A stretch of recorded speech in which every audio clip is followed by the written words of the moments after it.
Hello नमस्कार साथीगण, स्वागत है आपका top centre study YouTube channel पे। तो देखिए, जो भी विद्यार्थी यूपी बोर्ड परीक्षा की तैयारी कर रहे हैं तो वो अपने बेसिक न समझें, रेगुलरली अपना प्रयास करते रहें ताकि वो 95+ लेके आ सकें। तो जो भी हम यहाँ पर टॉपिक करा रहे हैं, अगर उतना ही टॉपिक क्लियर कर लिया आप लोगों ने तो 95+ की गारंटी मैं लेता हूँ अपने साथ। ठीक है, तो देखिए आज का हमारा टॉपिक रहेगा, ज़्यादा समय न लगाते हुए, टॉपिक है आपका कि गॉस की प्रमेय से कूलाम के नियम का निगमन किस प्रकार करते हैं। ठीक है, तो उसके बारे में ये कभी कभार 2 नंबर में पूछ लिया जाता है। तो देखिए इसमें क्या है, जो आपकी गॉस की प्रमेय होती है, गॉस की प्रमेय के द्वारा आप कूलाम के नियम को कैसे सिद्ध करेंगे तो उसके बारे में ध्यान रखना है। ठीक है, तो ये क्या है, हम एक पहले वृत्त ले लेते हैं, उसमें वो बिंदु कोई केंद्र मान लेते हैं और उसमें प्लस क्यू आवेश स्थित रख देते हैं। ठीक है, या होता है या रख देते हैं, कुछ भी मान लीजिए। ठीक है, और कोई भी आर त्रिज्या से हम कोई वृत्त खींच लेते हैं। अब वो जो वृत्त खींच लेते हैं, वृत्त खींचने के बाद में क्या है, वो डीए बन जाता है। ठीक है, उसका क्षेत्रफल पूरा बन जाता है। तो इसकी थ्योरी कैसे बनाएंगे, माना ओ बिंदु पर प्लस क्यू आवेश स्थित है, ये ओ बिंदु है आपका, इसमें प्लस क्यू आवेश स्थित है। ठीक है, ओ को केंद्र मानकर आर त्रिज्या का कोई गोला खींच लेते हैं हम। ठीक है, आर त्रिज्या का कोई गोला खींच लिया। अब इसका ये एक बंद पृष्ठ आपके लिए दिखाई देता है, तो इसी पर हम क्या करेंगे, जो गॉस की प्रमेय से कूलाम के नियम का निगमन करेंगे। ठीक है, तो पहली बात आती है कि गॉसियन पृष्ठ से गुजरने वाला वैद्युत फ्लक्स के लिए हम दर्शाते हैं फाई ई से। ठीक है, गॉसियन पृष्ठ से गुजरने वाला वैद्युत फ्लक्स फाई ई बराबर integration E into D A.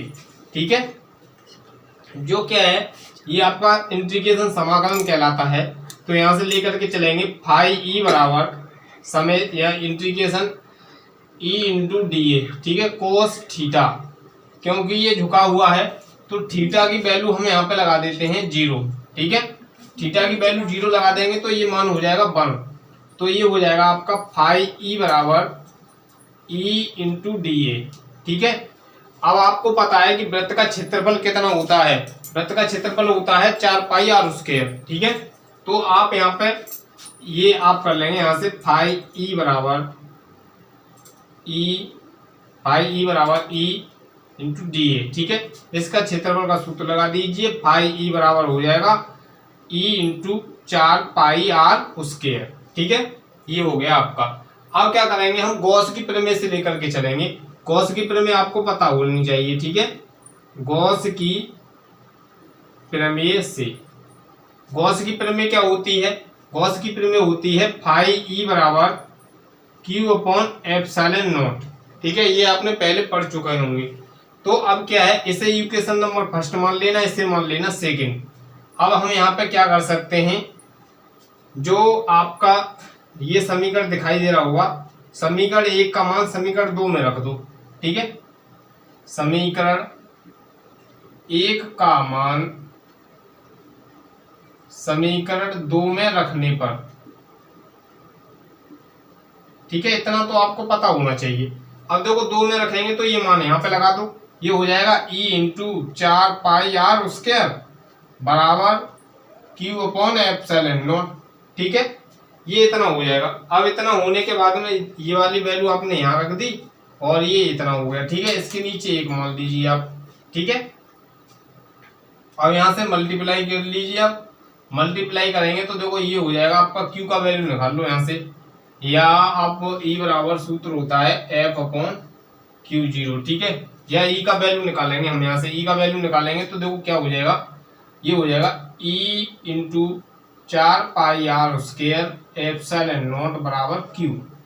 तो ई बराबर हो जाएगा आपका 4 पाई, ई बराबर हो जाएगा आपका Q upon 4 pi R square epsilon naught. ठीक है, ये आपको यहाँ तक समझ में आ चुका होगा। तो ई का वैल्यू हमने निकाल लिया। अब ई का वैल्यू निकालने के बाद में अब हम क्या करेंगे कि ये जो हमने सूत्र बताया था तुम्हें, ई बराबर एफ अपॉन क्यू 0, तो ये क्या होता है, ये आपका बल होता है, ये होता है परीक्षण आवेश। ठीक है, तो ई का वैल्यू इस वाले सूत्र में रख दे रहे हैं हम।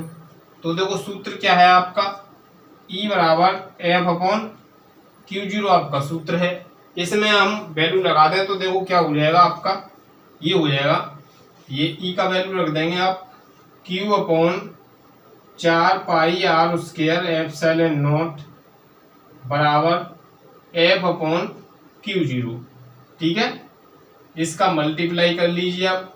ठीक है, कैंची का गुणा करेंगे तो देखो ये हो जाएगा आपका 4πr² F बराबर Q0। ठीक है, अब क्या करेंगे, देखो हमें निकालना क्या है, कूलाम का नियम का निगमन करना है गॉस की प्रमेय से।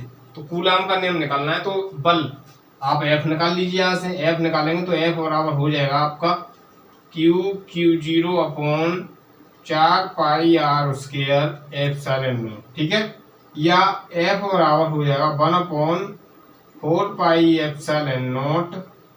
ठीक है, Q0/r²। ठीक है, ये आपका हो गया सिद्ध। तो देखो इस प्रकार से हम इसे सिद्ध कर देते हैं। ठीक है, अगर कहीं पर डाउट हो तो कमेंट बॉक्स में लिख करके जरूर बताना कि हमें यहाँ पर डाउट हो रहा है। ठीक है, ताकि हम आगे आपके लिए रिवाइज करा सकें। तो इसमें कुछ नहीं है, कोई O बिंदु पर प्लस Q आवेश स्थित है, O को केंद्र मानकर R त्रिज्या से कोई गोला खींच लेते हैं, वृत्त खींच लेते हैं। अब उसी वृत्त को क्या है, एक बंद पृष्ठ आपके लिए दिखाई देता है, और जो बंद पृष्ठ गोले का क्षेत्रफल होता है 4πr² होता है, ये आपको पता होना चाहिए। ठीक है, अब इतना होने के बाद में क्या करना था आपको, गॉसियन पृष्ठ से गुजरने वाला वैद्युत फ्लक्स आपको पता है कि φE बराबर E/d होता है। अगर इसमें थीटा का मान लगा दे, cos थीटा लगा दिया जाए तो इसका वैल्यू थीटा बराबर 0 रख देंगे तो इसका मान 1 हो जाएगा, आपका ये निकल के आ जाएगा। ठीक है, ये इसका इंटीग्रेशन कर लो, 4πr² निकल के आ जाएगा। इक्वेशन नंबर फर्स्ट मान लेंगे इसे।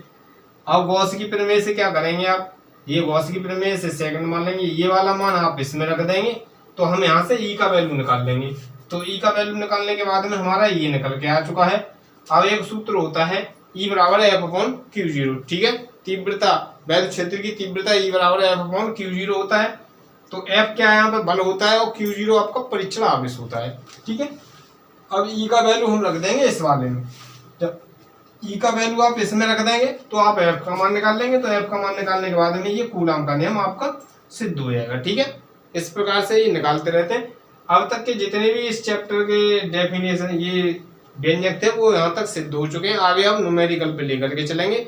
तो न्यूमेरिकल आप अच्छे से डिस्कस करें, ताकि न्यूमेरिकल 2 या 3 नंबर में पूछ लिया जाता है। ठीक है, बने रहिए, धन्यवाद। बाय। ठीक है।